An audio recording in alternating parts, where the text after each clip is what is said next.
So it's time for our first panel. Very excited to have these individuals come up and speak to you this morning. The panel is titled Digital Times, Connect Your UPtions. So please, I'd like to welcome all of our panelists to come up to the stage.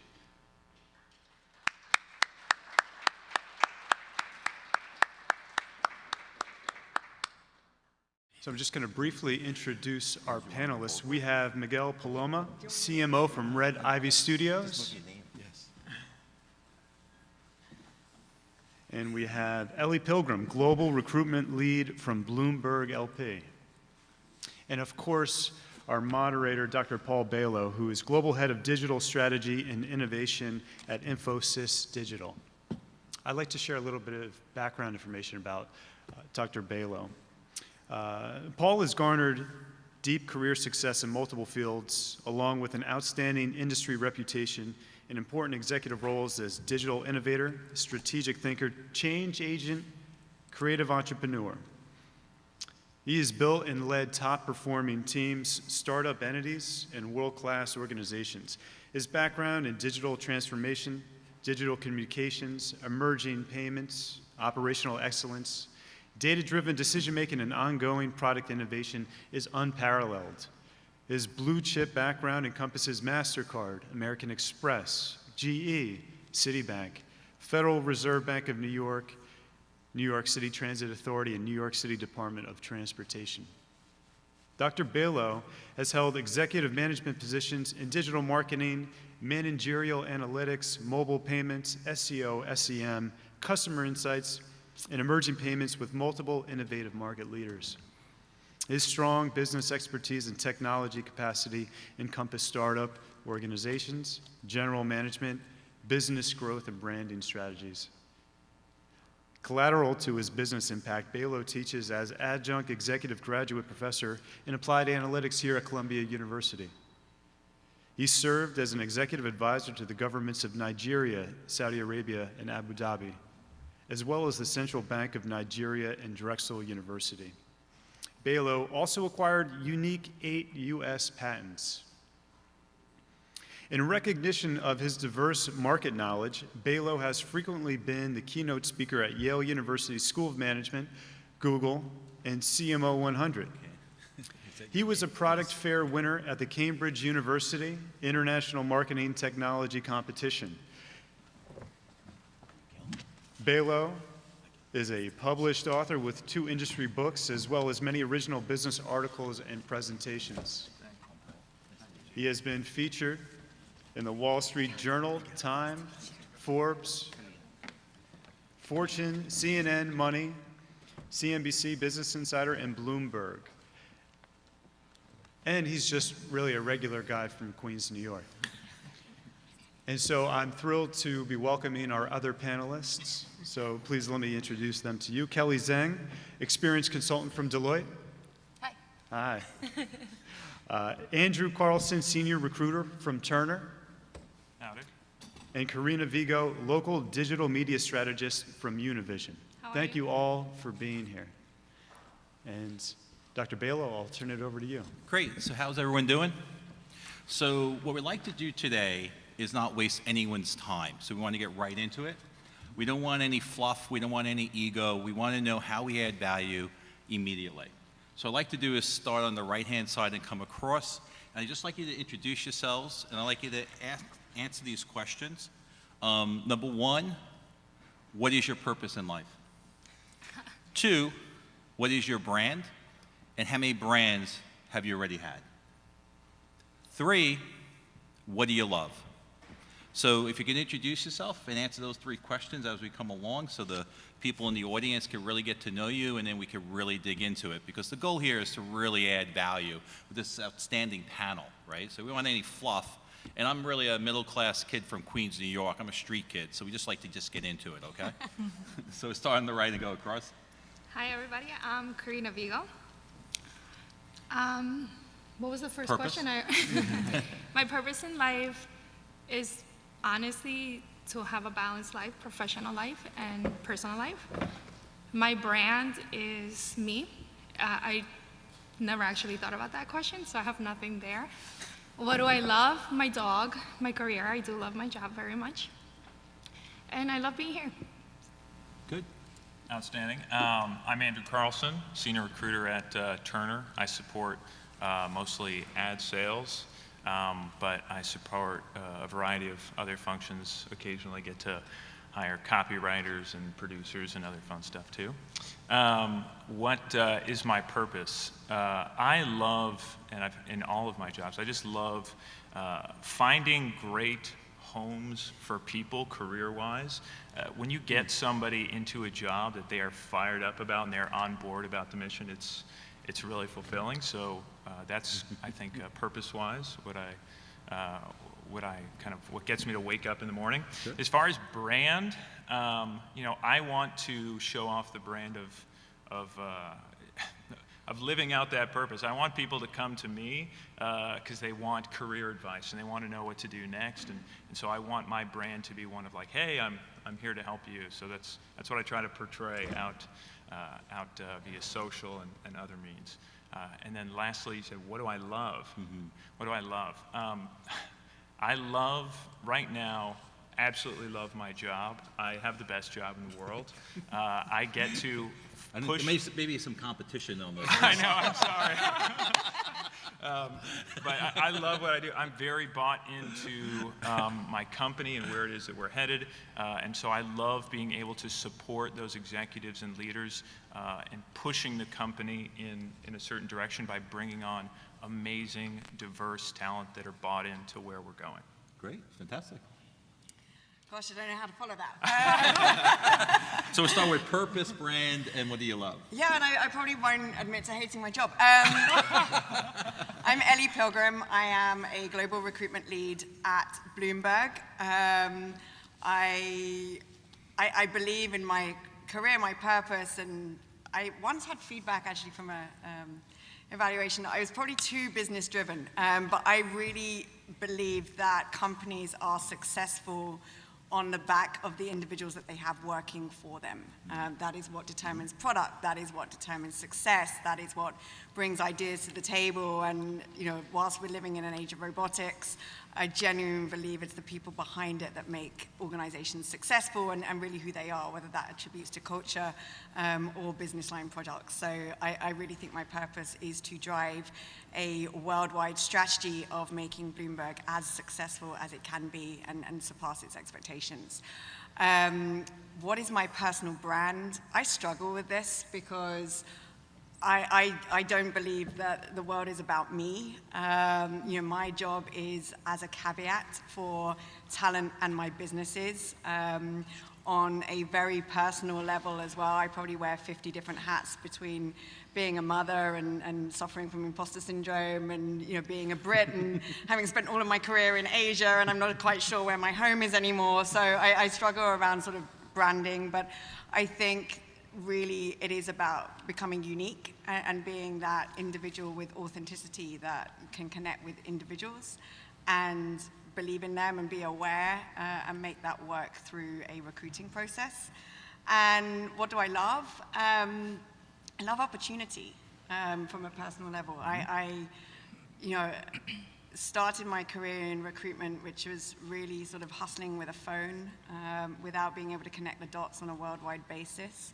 15 years on, I personally have benefited from a huge amount of opportunity in my career, and I think it's that kind of get up and go mentality that everybody has, whether it's in their personal life or professional life, to have a sense of adventure, and you just don't know what tomorrow is going to bring, and I think I love being excited and opportunities. Excellent. Miguel? Hi, Miguel Paloma, Chief Marketing Officer for Red Ivy Studios in Chicago. My purpose in life, I think I would say every morning we kind of get up, the team gets up and says, we want to convert superstars and make people into superstars. And it's a pretty bold promise that we tell people that. And I think we are delivering on that. So I'm very happy that every day we are able to get up and go after it, meet new people, and learn about them. My brand, I would say, I also struggle with brand, because I'm not doing it for other people. Exactly, but I've been in the brand world all my life, 25 years, Chicago ad agency, Leo Burnett, BBDO, but started my own business. And you know, having been that long in the agency side, taking a good long look at myself and saying, where do I want to be? Becoming an entrepreneur at 51, I think, is just something I'm very proud of. People make fun. The fonts on my phone is really large because I'm an older guy making this change, but it's something that I'm so excited about, and it's really interesting to know that at any age you can find that excitement and go after it with a passion. I think some of the things that I love, if anybody read my bio, I love baseball. So I kind of infuse Go that Red into. Sox. That's right. I infuse that into my bio, and I did it for a reason because I think it epitomizes what we do at Red Ivy Studios. If we're going to tell amazing stories for our clients and the people that sit in front of us, in front of our cameras, we really preach one thing, and it's quite simply, if you will allow yourself to be even slightly vulnerable, I think you can tell an amazing story. And I'm more concerned when I talk to somebody, and I love listening to people and their story, I kind of go back to the path. You know, I know where you are now, but I love learning about what is the path you took to get to where you are today. Because that's where I learn about your passion, I learn about your inspiration, and I think that there's an amazing story that can be told if you will allow yourself to do that. Thank you. That's it. Yeah, good. Kelly? All right. How do I top that? So purpose, brand, and love. Okay. Hey everyone, my name is Kelly Zheng. I'm an experienced consultant at Deloitte. As for my purpose, oh gosh, that's like a really deep life question. I'm still like in the beginning stages of my life right now, but I think one thing with my purpose, and I think can all be other people's purpose as well, is I have this firm belief that everyone here is able to change the world somehow, whether it be one person or a million people. So I think my purpose here is doing what I'm good at and being able to impact one person every day at the minimum. So that's kind of how I see my purpose and how I live my life. As for my brand, so my brand, well, this got drilled into me when I was in college and in recruiting, but what I like to call my brand is that I'm the type of person that kind of overcomes stereotypes. So when you look at me sometimes, you know, I'm a young professional, I'm a female, I'm Asian, so there's a lot of stereotypes that come along with that. For one, I'm young, so I'm entitled, I'm millennial, these are all the things I want and I think I deserve everything, which no, I've worked very hard for what I've gotten. Oh, I'm Asian, so I'm very technically smart and I'm a little bit on the, you know, softer, I'm not really so good at the soft skills, communication skills. In my case, I'm not that smart, but I'm a great talker, or I like to think I'm a good talker. I like to think I am. You know, You're doing good. yeah, so things like that, you know. People always think I'm supposed to be quiet, but I'm actually one of the loudest people I've ever met. So that's the kind of person, that's kind of what my brand is. I'm the person that wants to beat stereotypes and continue to beat stereotypes. I don't want to conform to what's considered normal. What do I love? Well, this is kind of Asian stereotypical, but I love food. I'm a food blogger. I have a food Instagram if you guys want to follow me, Kelly Eats with a Z. But yeah, I'm a food influencer. I like to, I help restaurants I help restaurants market their menus and get the word around. So I do that for not like a living, but I would love to do that for a living. But yeah, so that's what I love. Great. So what we'd like to try to do is, I was reading a few books, and one thing just popped out, and there was this, sort of at the very end, there was this note, and it said, the purpose of life is a life of purpose. So the purpose of life is a life of purpose. So one key thing is coming to Columbia and being involved and getting educated, you really may want to first step back and figure out what this purpose is. Because in this universe that we all live in together, we all have a purpose. And the critical piece is to find that purpose. And once you find that purpose, the belief is everything else becomes easy, especially in identifying your digital brand, right? So the predecessor of this, or the impetus of this, is the fact that you really want to stop and think, who are you? Who are you truly? Not what your mom wants, not what your dad wants, not what your school wants. What do you want?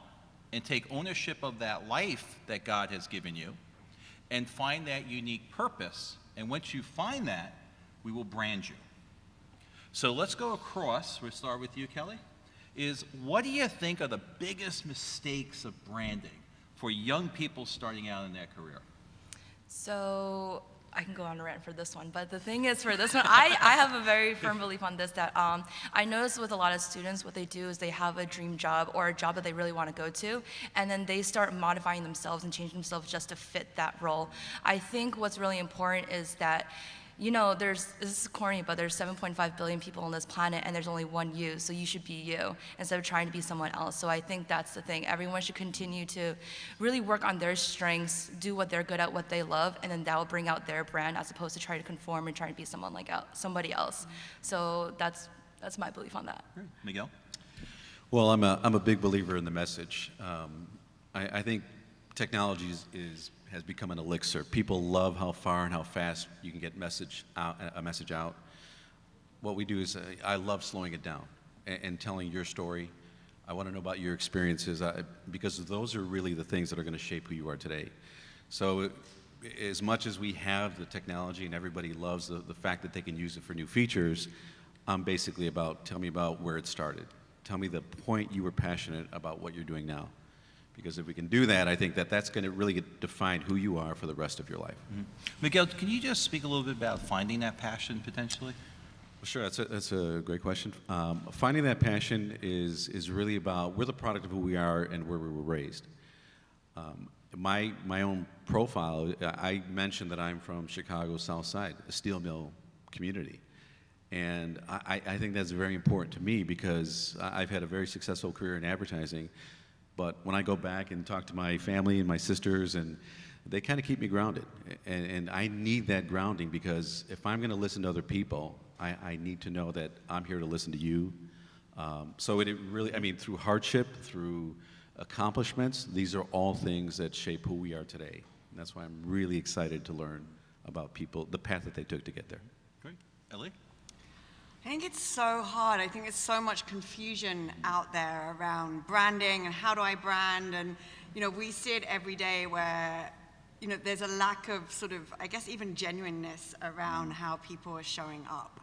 And that is to the extent where you want to be unique. You want to be that one in 7.5 billion. And so you kind of go out there a little bit very creatively with resumes or the way that you answer questions or show up. And it's not you, and it's not appropriate for the employer or the role that you're talking to or seeking. So I think you've got to be very careful around your audience and how you are positioning yourself. It might be that on ad sales, you want to have something completely wacky out there and someone's sending a clip and not a resume. But if you're applying to a data scientist role, you know, you need a GitHub link. I mean, it's about creating relevant content rather than a spray and pray approach on how you show up. I also think that there's a level of stepping back, that people can be a little too self-promoting and have the tools to be able to do that. And particularly from an employment perspective, we are looking at individuals that not necessarily want to conform, but can be part of a broader organization. You know, if you're talking to a Bloomberg or your Turner or you know, a large corporation, they want you to be a voice of that organization, to have that sort of uniqueness. But are you going to be part of our company culture? Or are you a complete entrepreneur and maybe, you know, better off doing something yourself? And I think you have to be really smart to look at how an organization is branding itself and what an organizational culture looks like, whether it's a Goldman Sachs or, you know, something completely out there as a Google, and thinking about then how you are showing up to that organization and then what that means to you inside.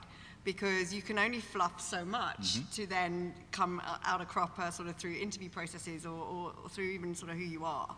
And it doesn't end well. Now, Ellie, did you have anyone show up and you're like, oh my goodness, like, what were you thinking? Daily. So can you okay, so do us a favor, can you pick one and walk us through it? Just so this is, you know, so some people, they're not doing it maliciously, right? No. They're just thinking this is the right thing to do.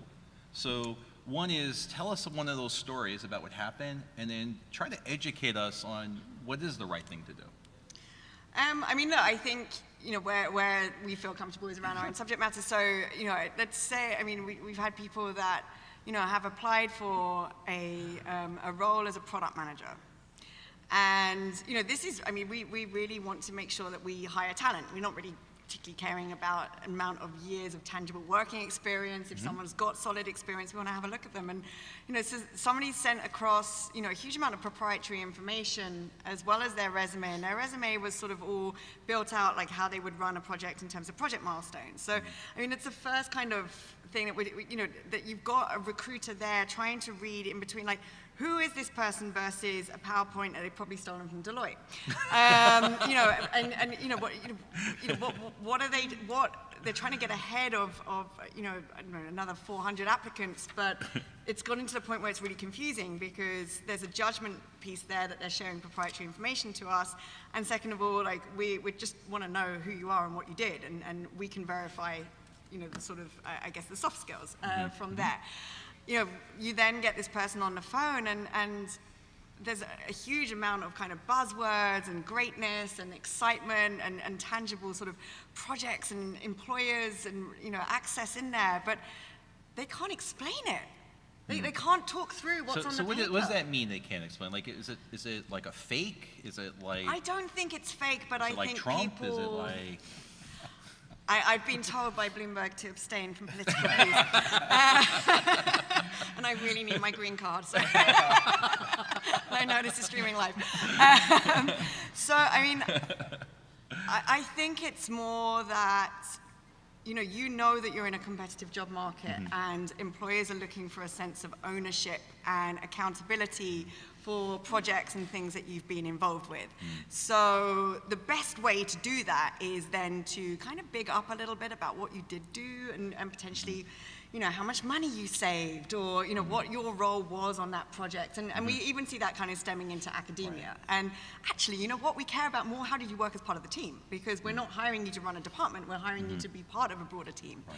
And so then to be able to really explain the writing that you've had in front of you, and I'm sure they've had a great marketing individual help them with their resume, but you've got to be able to tell that story. Talk the talk. You've got to be able to give tangible examples of, wow us with beautiful technology and resumes, but if you can't hold that line as a conversation and a general kind of how's this person going to show up on day one and do the job, then it's not going to get you any further than just having a really beautiful piece of paper. Yeah, Andrew, pick it up from there. I mean, what are you thinking there? You're nodding your Yeah, head. What are you thinking? I was trying to come up with an answer. What is the thing that I've just noticed as a trend with college students, coming out and looking for jobs. And I'm not saying that everyone falls into this category, but one thing that I'm seeing more and more these days is folks who come to me and say, I want to get my foot in the door, or, I want to, I'll start making coffee, or I'll sweep the floors, and it's... Do you like that, or you don't like that? No, okay. Because what would you prefer them to say? What it is that they want to do. They spent money to get a great degree, to be educated, to come in and make big change, and we want them to come in and make big change. If we're hiring somebody to make coffee, I'm going to go after a barista, not somebody with a digital analytics degree or something like that. So with that in mind, I'd say, there's an element to show up, tell me what it is that you want to do, what it is that you're passionate about. I want to help you and put you in the right situation, put you up for the right jobs. But the I just want to get my foot in the door attitude is I can sympathize with and understand, because you want to have a job, you want to be a productive member of society. That's a good thing to have. But you want to be a part of big projects where you're inspired to show up and do good work every day. And unless you have a real passion for making copies and sweeping, but that's Andrew, really when someone comes and they say, hey, I want to work at Turner, I'm going to do anything possible to get in, don't you think they're trying to play it a little bit to sort of say, I don't care, I want to work in your company, so I'm going to do whatever it takes? So the logic would be is, I'm going to do whatever it takes. Now, a while ago, that was sort of the mantra. Yeah. Now, if the person tells you exactly what they want, does that hurt or helps the chances of getting in? I think it helps if you tell me exactly what it is that you want. I mean, I do like the idea of somebody that's bought into where my company is going. So I like that attitude of, oh, I really want to work at Turner. That makes me happy for sure. But, if you're saying like, I want to be a part of, I want to be in a role where I can, take, data and information and turn it into an action that leads to some strategy, and I'm presenting to somebody, I can give you 10 awesome jobs that we can put you up for that could leverage the skills that you have there. But, help me out by telling me about what it is that you want to do, and show up passionate, and don't just take anything. Don't just say like, I'll do anything. And sometimes what that ends up looking like too is people will call me Mr. Carlson, or, I'm like, man, I'm in my 20s, or hiring managers that are younger than me.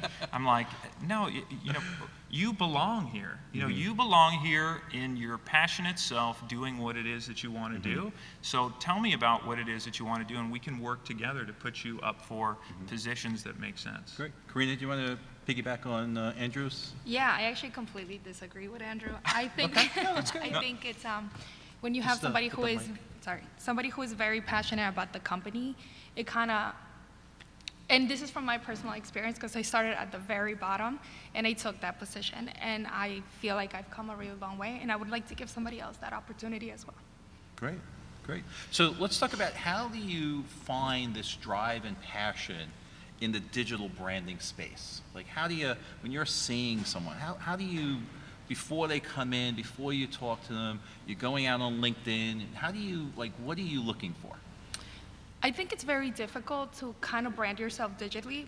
I do think it's easier to focus on how you do not want to be seen as opposed to how you do want to be seen.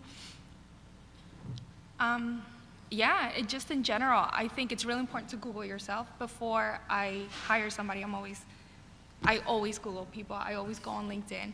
And you should do the same. As a student, you're coming up, so that should be your absolute priority in the digital space. How your name represents itself in Google or on LinkedIn, it's very important. And then, are you saying when you get the resume, are you trying to marry up the resume that you have with the LinkedIn? And do you see like confusion between those two at times in the digital space and the branding? I do, but I do believe it.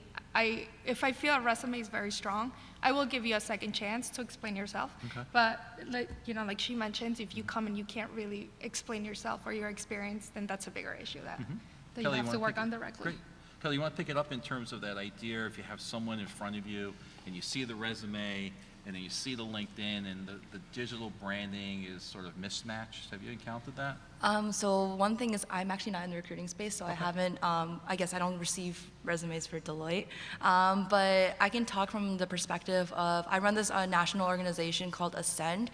It's a Pan-Asian leader diversity organization spanning about 60,000 members nationwide, and I am the VP for the New York. So I do come across a lot of people there. I do see that there are, so you're asking like what are my thoughts when I see a discrepancy between like resume and LinkedIn, or versus like what they tell me versus what I'm seeing? So it's a little bit of, I could look at you in paper, and then to your point was, then I go into LinkedIn. Yeah. Should that message be consistent? Should there be a deviation between that? And there's the fact that when you meet me, are you looking to marry up who I am, what I say physically, with the resume and my digital brand? Does the story have to be like a pearl necklace to make sense? Gotcha. Or is there deviation in the thinking? From what I've seen, like I said, I'm not seeing I candidates. see Andrew laughing over there, so you'll be next, Andrew. We'll go, Miguel, you're next, and then Andrew, okay? From what I've seen, because I'm not a recruiter, so I haven't been on the recruiting side, but I have seen, I guess, LinkedIn's being very detailed as opposed to resumes, because most of the times from a student perspective, we're always thinking, okay, we have to keep everything a one pager, we don't go beyond that one page. But resumes, LinkedIn's, there's really no limit. So I do see quite the expansion on LinkedIn versus the resume. So the thing though, when I talk to them versus what I'm seeing based off their resume and LinkedIn, is there's a lot of disconnects there. One time, so this organization Ascend, I was president back at my school, Penn State, and I was was interviewing people for another club I ran, a consulting club, to like, you have to interview to come into my consulting club. I was running interviews for that. And someone said, oh, by the way, I'm an Ascend member and I'm really close to the president. I was like, oh, this is interesting. How do you like her? What do you think? And I was just like, oh, you're lying to my face. Like, I've never seen you a day in my life and you're lying to my face. And the thing is, that comes really often. The thing is, I'm not a recruiter. I still see it though. Like, people will say, okay, I'm an accounting student. I want to go to Big Four and I'm part of Beta Alpha Psi. I was really involved. This is what I did. It's like, oh, really? So tell me what you do. And they really can't. So the thing is, I see a lot of times that there's a lot of things on LinkedIn, on your resume, so just so you can be searchable, you can be found. But when it comes to like actually talking about it, you can't say anything. And there's a lot of like exaggeration. I wouldn't just say it's a lie, but it's more like an exaggeration of what you do. But do you think that's the expectation put on the candidate? Is that the expectation that they have to do, or they feel they have to do to marry up the digital, profile in order to get that job? Yeah, I think there's the thing is, from a recruiting standpoint, if you're applying online, you have all of these like criteria of what you need in order to get a job, right? Requirements. And so what they're saying, there's a lot of like articles out there, and you guys can disprove me because you guys are the recruiters, but you have to pretty much match the job description entirely, or else your resume and your LinkedIn profile will just like be missed and you'll just be stuck in the black hole. So oftentimes with that, people will always modify. So I know like a lot of my friends who are looking for jobs, like, do you change your resume for every single job you apply for? I was like, why would you do that? It's like, well, the thing is, if you don't have this thing, then you're just completely missed. So a lot of people will modify based off the job description. So I think there is that expectation. And this is just coming from a person Why would who they modify it if they don't have the skills in the first place? Well, I wouldn't say like modify it like completely, but you would change the wordings and how everything is set out. But it's just, I've been told that there's a lot of modification required in order to just be seen through just applying online.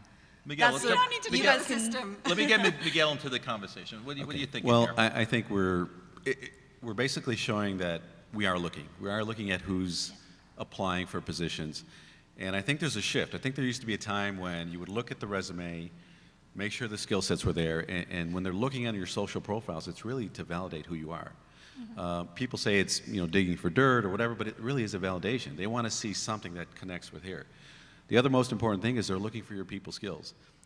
When a hire doesn't work out, usually the biggest reason is it wasn't the right fit. Wasn't a cultural fit, wasn't a personality fit. So recruiters are screaming to say, tell me more about you as a person. So I think that it has to be a combination of both. It has to be, the skill sets have to be there, but when a hire doesn't work out, it really does cost the company time and money.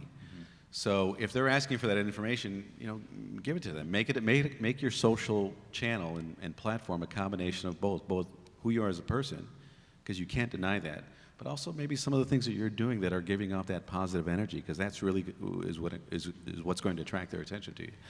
So, Miguel, talk a little bit more about the digital branding and how that should be reflected. That you're a good person, you're doing good things. Like, how do you do that? Well, I think I heard a lot of it in the previous talks. Starting out, a really good headshot. Don't confuse it. Don't throw other people into the mix. That really is your propriety. That's your acre of land, and you have to take really good care of it. Because now it's kind of morphed into people are looking at the social profiles to make sure that you're a good professional fit. So take care of it at every step. Police who you are. Everybody has family members that are going to include you on stuff. Make sure you police it. Do I want that out there representing what that says about me? So these are the tips. I mean, we're looking for how you communicate in a personal setting. Not just professional. The resume is going to have assistants, and people are going to look at it. They might get a bigger indication of how you can communicate from your social profile. So these are all great tips that you have to kind of look at it through the lens. People are looking at me socially. That's going to impact me professionally. Great. Andrew, jump in here. Your head was nodding and laughing, and then. Yeah. Well, I will admit, the digital branding, all that, it is a little bit complex. I'll say that as a recruiter, I personally try to only ingest, someone's information as it is relevant to my position. So being upfront, I don't Facebook or Twitter or whatever, most of the candidates that I'm looking to hire, because it's not as often relevant, truthfully, to what my position is. Now, I've got friends that do editorial recruiting at CNN, and everything that you ever tweet, they're going to read, you know, as they're like trying to figure out who's the right person for that job. But, you know, if I'm hiring a revenue analytics manager, and I go to your Facebook and, you know, it's you drinking a beer at a Migos concert, well, I like beer and I like Migos, so it's really not, it really doesn't really matter that much to me. But do you really think that's true? I mean, you have a pretty open mind, right? So Fair. I mean, like, you know, I happened, you know, I just took my son hunting. We've never been hunting before. And I said, look, we're going to go hunting. Don't post any of these pictures. I said, you know, we got Did you 7 hunt something birds. protected? No, so the logic was we never went hunting, right? So it was funny. He got 4 birds. The dog got 1 bird, and I got my son got 4 birds. The dog got 2 birds, and I got 1 bird, right? And I said, I don't want to see any of these pictures. You have guns. You have dead animals. Yeah. You know, you're a freshman at the University of Michigan. I don't think this is the right thing, right? I just didn't say, you know, you can show mom, you can show your friends, but don't post them, because I believe down the line when he actually gets out there that, you know, let's just keep it quiet that you want to do this. Now, if he wants to work for the NRA or something, that's a different story, but I don't think it's helping him. Now, you have a very open mind to say, yeah, I'm okay with that. But I'm not just sure across the board people are going to, you know.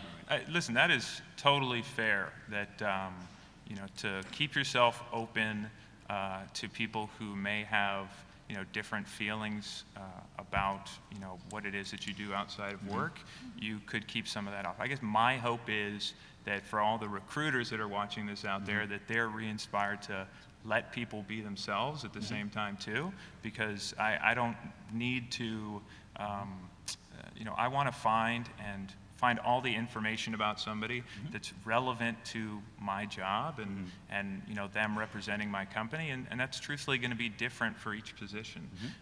So yes, I think it's worth being intentional with your brand. I think it's very important to be very intentional with what it is that you decide to put out there. But at the same time, I'm going to be upfront and say that you know, what matters on the resume, how you interview, what matters on what's on your LinkedIn is just going to matter a lot more to me. A little slight change. When you look at the resume, do you feel a chemistry with it?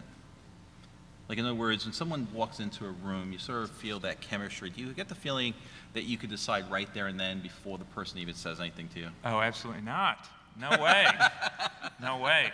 I want to ask behavioral questions. I want to, you know, make sure that everything that I'm asking, I'm giving them a chance to show off to me why they have the skills for this job.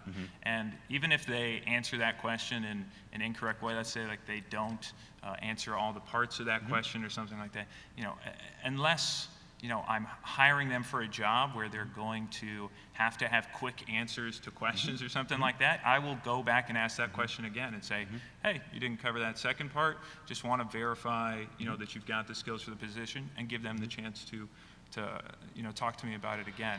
I'll be upfront and say, when I ask people questions, again, unless it's a position where they need to be giving questions or answers to questions immediately, I'll say, hey, listen, I'm going to ask this to you. I want you to take 10, 20, 30 seconds. Sit here and think about what you think the right story is from your background to show off that experience to me, and go ahead and start talking. There's no bonus points for answering this question fast. So, Andrew, in my experience, I think you're very unique in your recruiting functionality. I think you're an anomaly. I mean, would you agree, Kelly? Yeah, I mean, I do. You know, tell me more. I mean, Thank you have very different approaches. I hope that's right? it in a good way. Yeah, no, all in a very good way. But Thank you. I think in fairness, in my opinion, you're sort of an anomaly, right? I'm not so sure anymore, but anyway. What's that? I'm not so sure. I mean, I think, you know, I'm going to stand by with my fellow recruiter on the panel. You know, look, and just before we move on, sort of on the digital dirt side, even if your recruiter is not looking at, or, you know, your interviewer is not looking at you, you may be looking at your interviewer. So we're having similar conversations internally with our hiring managers to make sure that their sort of social media or digital footprint is in line with how we want them to show up in an interview. And you know, look, we can't police it. It's a third-party, you know, sort of platforms. But if they, you know, if they're very happy, you know, somebody coming in from Colombia interviewing them, and they've, you know, worked out what they've done all weekend and who they hung out with and where they last went on vacation, good for them.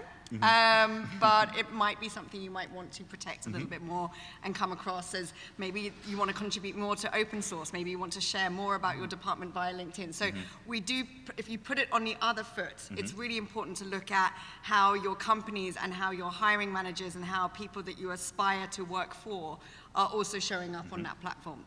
The second thing is that whilst we as recruiters may not, you know, do that, and I think there's an element of ego. I mean, like, we're not as important as we think we are as individuals. Like, no one could care about your Instagram. Like, hands up. Like, I'm sure your food stuff is great, but it's your personal passion that might have a few followers. So, I mean, like, I think that we have taken this sense of self-importance a little bit too far sometimes. But also that we have mechanisms and companies that check, particularly for really important and critical roles. And I'm suggesting that publicly listed or, you know, financial institutions take this much further around social media sweeps and surveillance and as part of our background checks. So even if you've gone through a process and your recruiter hasn't sussed out or made judgments, we do put that in, you know, for some of our critical roles as a layer of checks. And again, it's looking at behaviors, it's looking at attitudes, and it's looking at judgment.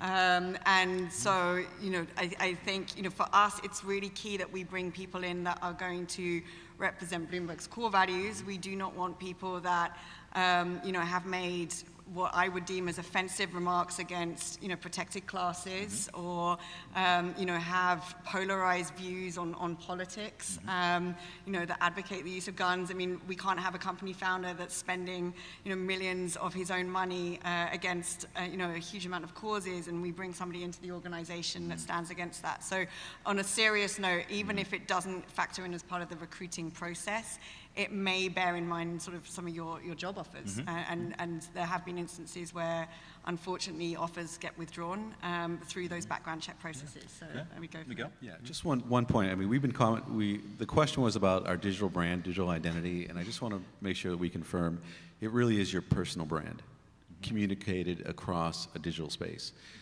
And the starting point should really be honing in what your personal brand stands for. And I think if you will do the exercise to say, even a creative brief about what your brand stands for, then it becomes really easy to communicate what you should focus on across social media. So I just don't want to confuse the two, but it really does start with a personal brand and solidifying who you are as a person. Karina, you want to pick up where Miguel? Yeah, I think here we're seeing two very different Yes. types of recruiting. I was methodically waiting to build the argument for you, because I could just see there's sort of like a gap in the thinking here. Yeah, and I think it also has to do a lot with the generations nowadays. I think we live so much in social space that Andrew comes from that generation where he does. And I don't. Where he does relate a person's personality, an individual's personality with their resume. And it's a little more traditional for Kelly, where she's a little more focused on the resume and things like that. If you don't want anything to be seen on your social media, don't post it, or just make your post private. It's really that simple. The digital space, it's so easy to control right now. Why wouldn't you? What do you mean? Tell us more. Make your social media, your Facebook private, your Instagram private, and change the name. You don't want to be Karina Vigo, be KV, and just change it so that way you're not so easy accessible. Or if you want to be accessible, then be completely transparent on your social media page.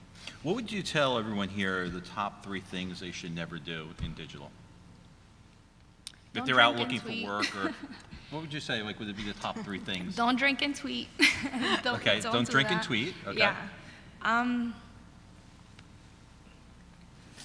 Always Google yourself. I am a big fan of researching yourself. Okay. And always have your LinkedIn and any personal or private URL that you have for your stuff, keep it updated. And I actually learned that from Eric, who you'll hear soon. Always keep it updated. It's really important. Great. Kelly? Some thoughts? Top 3 things that people should not do? That you just say, whoa, this is a red flag. So I grew up with technology, social media, and that entire evolution, and my parents kind of like dug it into me, just like, don't post any opinions. And I think I've actually never once posted an opinion in my entire life. And I'm also the type of person, like, I kind of like to keep my opinions to myself, and I'd rather talk about it than have it written down, because anything in writing is permanent. Even if you delete it, that data's still out there somewhere, and somebody could have had a screenshot. So my personal belief is just like, don't post it unless you're like, I just don't like to post opinions. I like to just talk about it instead. So that's one. The other thing is consistency. So I'm sure you've seen in the news, like a lot of old things are being brought up to like current people right now, and a lot of like contradictions. And I'm not going to like point out any individuals, but there's a lot of contradictions going on from what people are doing before versus what they're doing now. And of course, everyone changes, but try to be consistent throughout what you're doing. Because then also from a recruiting standpoint, or just from like even like coworkers will check up your social media, because I've had my coworker like stalk me on my Instagram before. And the thing is, it's all about consistency. So you don't want to like say one thing but do another thing. So I would say just try to be consistent, because it is that digital identity is your personal brand as well. So be consistent. And a third thing, don't be stupid. I think it's really simple, but like, don't be stupid. Honestly, like Define that a little bit deeper for like everyone. people will do things when they're drunk and they're drinking, and like the first thing they do is go to their phone. And your friends are normally great friends, like, no, give me your phone. You're not touching that, and it's the rest of the night. Like, just don't do things like that. Don't do stupid things. If you wanna share an opinion, if you wanna fire a comment on someone, just like write it out, take a look at it. Look at it again, maybe look at it like a couple of times until you really tell yourself, you know what, I firmly think it's okay for me to do this. Like, just think before you do. A lot of times I think because technology is so readily accessible to all of us, we just say things without really thinking about it. We like to fire away, and honestly, people need to like take a step back, think a little bit more before they start opening their mouths. I live by the philosophy, you have 2 ears and 1 mouth, so listen twice as much as you speak. So definitely I think people should start doing that a little bit more, especially now that social media is here, technology's here, everything's so much easier. But we really need to everything's going faster, but sometimes we need to slow down sometimes just to make sure we're doing the right thing. So that's what I mean by don't be stupid. Excellent. Miguel? My 3 things, I would say the first is don't give free license to anybody else to shape who you are as a person. People can tag you, they think we had a great time here, but just make sure that if you want to make sure nothing gets out there that shouldn't, you are policing that. Don't be somebody you're not, and that's really hard for social media. I mean, everybody leads amazing lives on Facebook and Instagram, and don't be somebody you're not. I mean, be authentic even in that channel. And I think the last thing I would say is don't miss the opportunity. If you are doing something in your personal life that is really inspirational and really positive, that also tells employers we might have somebody very special we need to take a closer look at. Those are my 3 things. Excellent. Ellie? I think, it's controlling the perception. I think that's the most, we can't tell you who to be or who you want to be or what company you want to work for. I mean, that's really in you and your sense of purpose. But I think what is applicable now is you can really control the perception, and unfortunately, perception is surpassing reality now.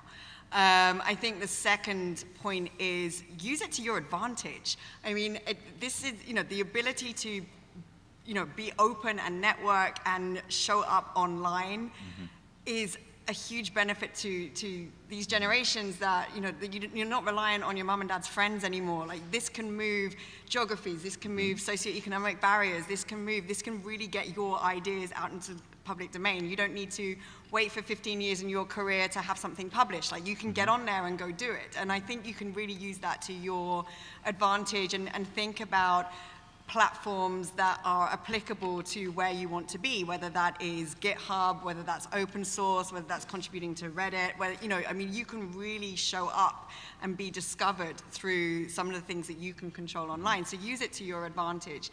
And then the third, thing would be consistently have that point of judgment. And if you're sitting in the gray, check with a friend, check with somebody that you trust. Get somebody else to Google you and work out what they're seeing and what they think about you, and keep it in check. It's much easier to take stuff down now than it is when you're hunting for a job, or when you're sort of going through some of those processes. Great. Andrew?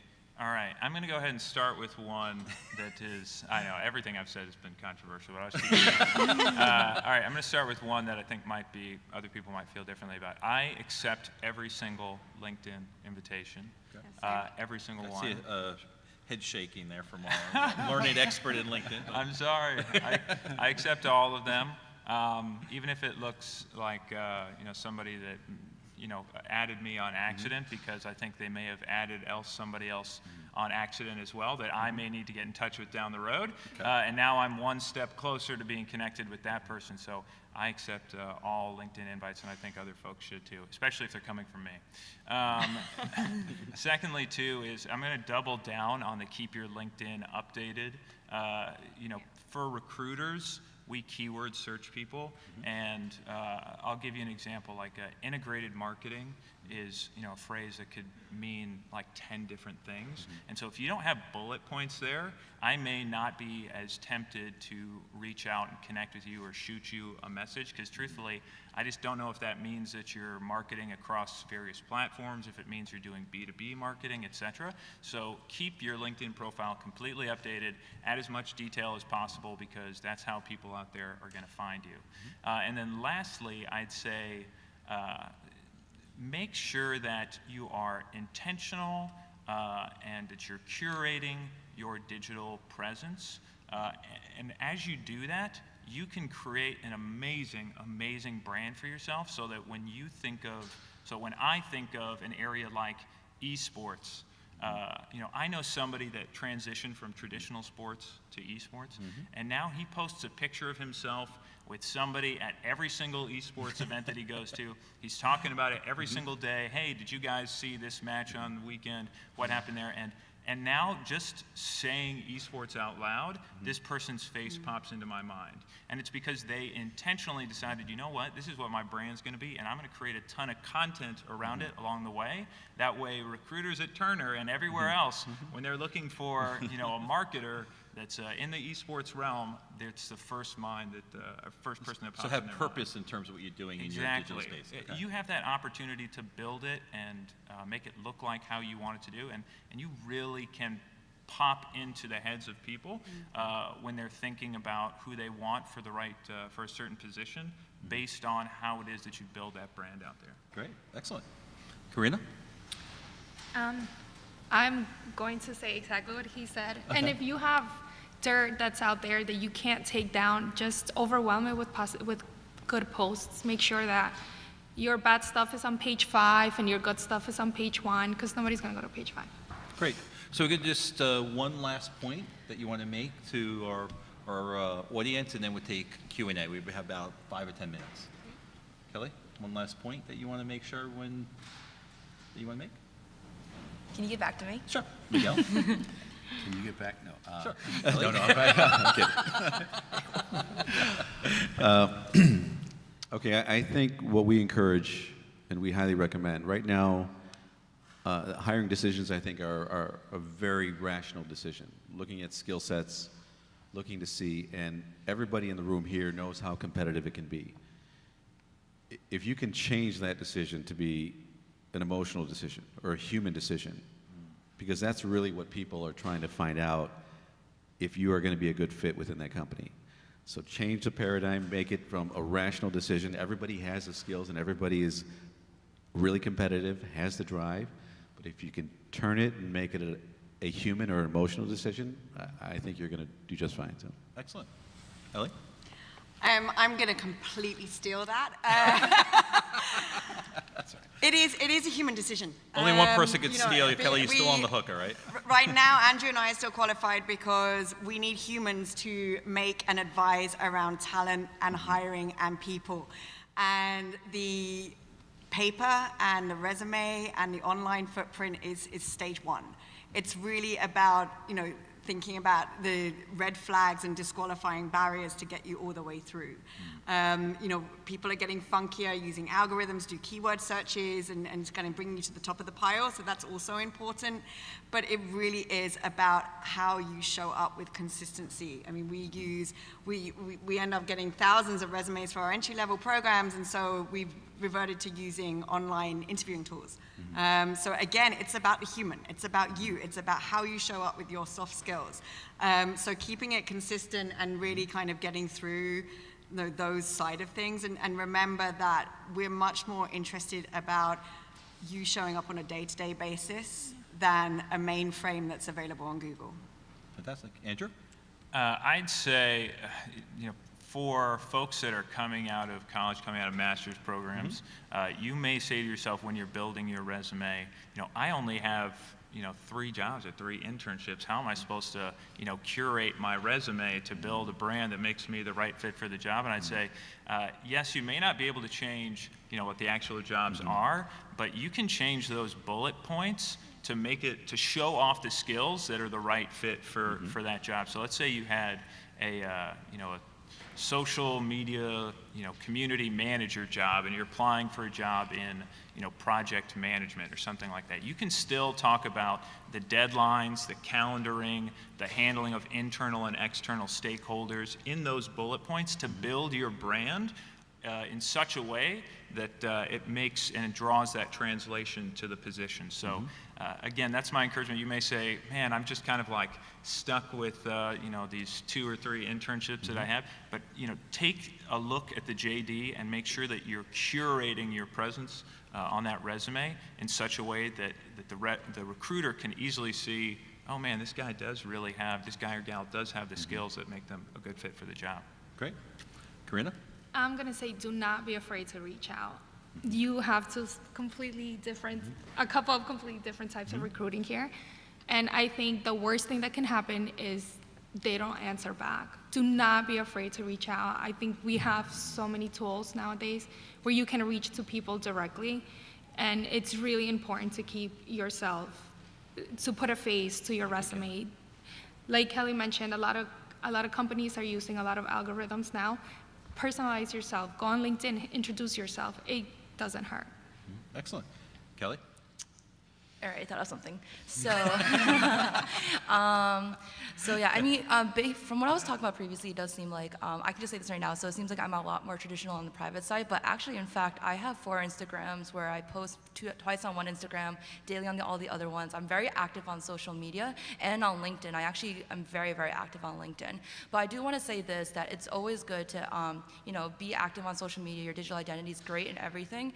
And of course, always be careful around it. But I think don't kill yourself over it. I wouldn't say stress and like always spend your time like behind the phone, like, you know, Black Mirror, you know, all that stuff. Don't be behind, don't always worry. So I would say don't worry so much. I actually never worry about my social media. I encourage people to Google me or check me out on Instagram. But I think don't really kill yourself over your digital identity. Of course, always watch out for it, always do well and be consistent with who you are. But really the true connections and a lot of the value that comes in searching for a job or just life in general is in-person interaction. So I would say, yes, focus on your digital identity, make sure it's good, but don't kill yourself over it. It's not everything, and the human interaction is a lot more important. So Great. That'll be my last piece. Great. I'd just like to leave you with failure is your friend. A lot of people avoid failure. I think you should start thinking about embracing it. So if you did something incorrectly in LinkedIn, if you had a bad interview, okay, it happens, but learn from it. Go for it. Think about what you truly want and just make it happen. And if it doesn't work, dust yourself off, stand back up, and keep going, right? So a lot of times what I see in people I talk to, and students and executives, it's always like, okay, you failed, so okay, chalk it up. You know, what's the big deal? My greatest growth has happened when I failed.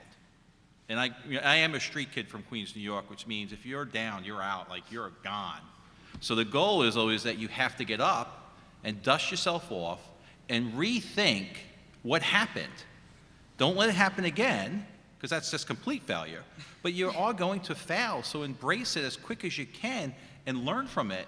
And I guarantee you, Those will be your greatest learning experiences in that pain and suffering that Miguel was talking about, and that struggle in your digital branding, in your interviews, in the resumes. You all, I would say everyone here has failed in some magnitude, right?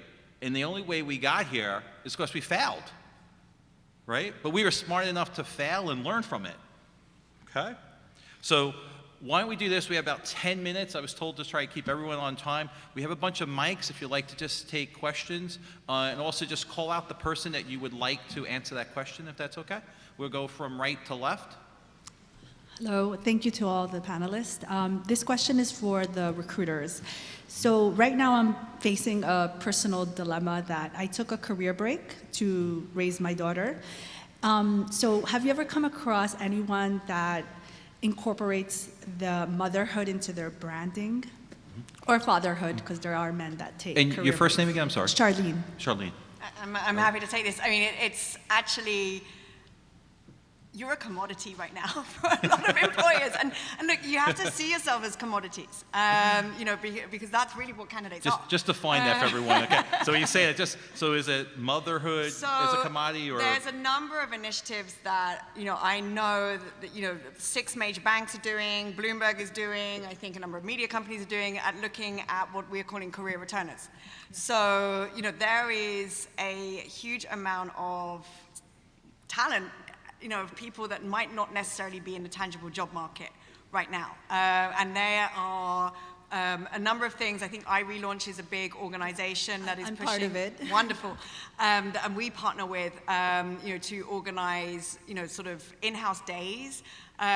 We don't, as an organization, differentiate between people that are relevant for full-time employment or quote-unquote an internship, but we will help on that day provide a stepping stone for individuals coming back to the workforce to kind of give a little bit of a heads up around this is what Bloomberg is, interact with our business managers, have some mock interviews of really giving you kind of the tools to be successful for us longer term. There are other organizations that are running, I guess, what would look like an internship from the outside. So whether it's a 10-week or a 12-week kind of intensive course to help bring you back to work. So I think you are now, it is not frowned upon to have gaps in your resume. I think you need to be able to explain any gap in your resume with conviction and pride, whatever you did, and it rounds out, it's that storytelling. It rounds out who you are and what you did. But, you know, please be encouraged that companies are very much looking at you as a candidate, as you know, a great potential for organizations coming back. Great. 100%. I mean, I could not agree with that more.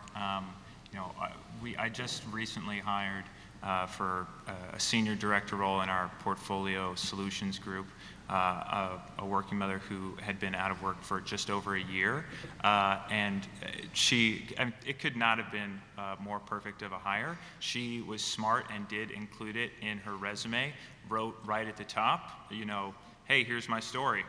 This is what my situation is, so that, you know, someone didn't see it and say, you know, and think anything else. She was proud and was, you know, happy with her situation. We were proud to, you know, offer her and have her join. So I'd say, do not shy away from it. Do not hide from it. You know, put it out there in the open, and a great company will Be who swoop you up. are.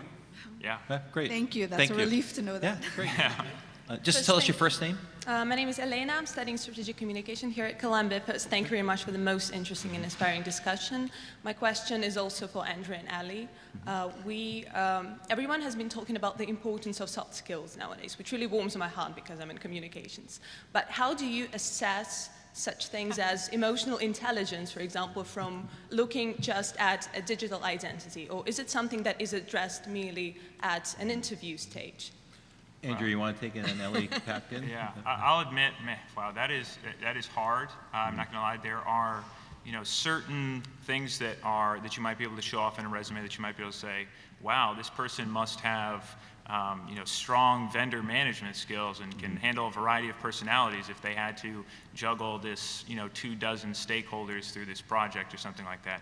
But yes, the truth of the matter is that's one of the major things that I'm going to be assessing during, you know, face-to-face or phone interviews or screens. And I would try to ask them, again, a variety of behavioral questions around that. So as an example, you know, let's say it is around managing, a difficult personality, I might say. Talk to me about a time when you had to manage a vendor that was not delivering. They were not delivering, and they were just very difficult to work with. Talk to me about how you won that person over, what the solution was, and talk to me about how you maintained that relationship and brought it to a productive place. And hopefully through that, you can talk to me about your experience and show off your capability.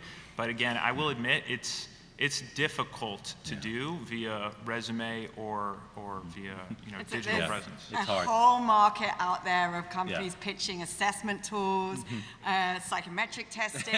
I laugh because I think I've had about 7 hours of calls in the last week with our businesses about how do we assess the internal talent that we've already got, and measure these soft skills as part of their performance metrics. But I generally, look, it's going to be discovered through behavioral-based interviewing. It's going to be discovered with, you can't fake the answers. What's important for one company might not be important for another. And so then it's really kind of tuning into the role itself, what you have done, and matching those situations to the company culture that you're sitting in. Miguel, did you want to add to that? Yeah, great question, first of all. And I'm very happy to hear to my right are, I think, ushering in the new way of how people should be looked at in terms of employment consideration. But I think it's also very, very important to remember that the authenticity part is extremely important. And if you have to, everybody talks about personal branding like it's an elusive goal that you have to reach, but if you can follow the steps to get to who you are as a person, you're not going to get it on the first crack. You have to get out there, practice who you are, chisel away at it, and it might take some time to really get at that really strong personal brand. But when you get there and you've got it, you're going to know it, and that confidence is going to beam like it's never beamed before. Just know it. You have to keep working away because you're changing as a person. So if you can settle in who you are, once you get there, the people to my right and left are going to see how confident you are as a person, and that's what they're going to be attracted to. Great. Next question.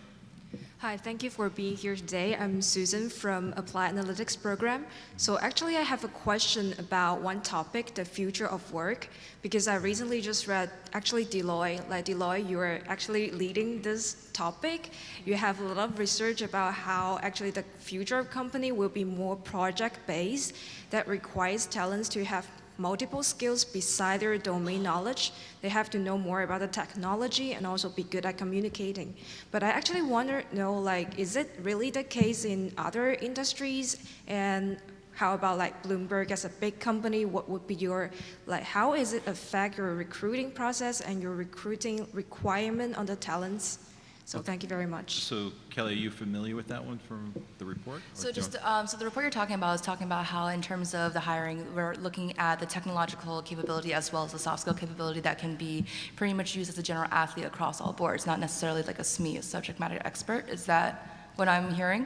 So I'm actually asking, is it really the case across industry to be more project-based, to be asking more skills for talents that you are going to recruit besides your domain knowledge? Okay. So you really want that whole person? Yeah. So that's the question. Do you just want to hire someone in computer science, or do you want to have someone in computer science who also may have other, tangible assets they could bring to the company? Well, just coming from a Deloitte perspective, so my background's accounting, finance, and management information systems, which is like a Deloitte star right there. That's all the majors that Deloitte used to really want because of, accounting firm and whatnot. But I think there is a lot of value. I wouldn't say one person needs to have a gajillion skills, but there's a lot of value in diversity of your team. Because I know I work with someone who's an interior apartment design major, which is such a specific, I don't know what you can do with major besides interior design in an apartment. But we work with a lot of diverse different skill sets. I know another person who's an English major, but then they were also the president of their trading fund back at school. So you're English, but you're working on funds and stuff like that. So I think nowadays a lot of people are just doing a lot of different things, but I wouldn't say necessarily one person has to do so many different things, but it's just like everybody like makes up a piece of a pie kind of thing. So like they all just have their own different skills that they add, and just all that diversity kind of brings it together, and then you have like a wholesome team. But I wouldn't say like as an individual you have to have like 10 skills versus like 2 skills. I'm going to just turn it to Ellie. You were smiling and laughing and shaking. Don't and shoot then, me now. And then I'm realizing that I'm sitting in the middle of a university and going, yeah, degree's one thing, but you know. And you have like 1 minute if that. So we don't hire for one job at Bloomberg. We hire you because we're very emotional. We want you to spend all of your career with us. I sit next to our global head of HR. He was a software engineer by background. He's not been trained, has no professional qualifications in HR. Everything has come inherently through his career, through his soft skills and his judgment. So I would say we take a view of what we can teach as an organization and what we want to hire for. At the end of the day, if we can teach it in less than 10 weeks, we want to hire you for who you are as a person and those soft skills and those project skills that you bring. Perfect. So there have been 2 people just waiting at the mics. If I would just hold on and come up, if the panel could just wait here, because we're running out of time. But I just want to thank Kelly, excellent job, fantastic. Miguel, thank you for the insight. Ellie, thanks for the passion and energy. Andrew, thanks for the smile and the disagreement. And Katrina, thanks for counter argument to the whole discussion. So a great round of applause to the panel. And if we could please keep that round of applause going for our moderator, Dr. Paul Bailo.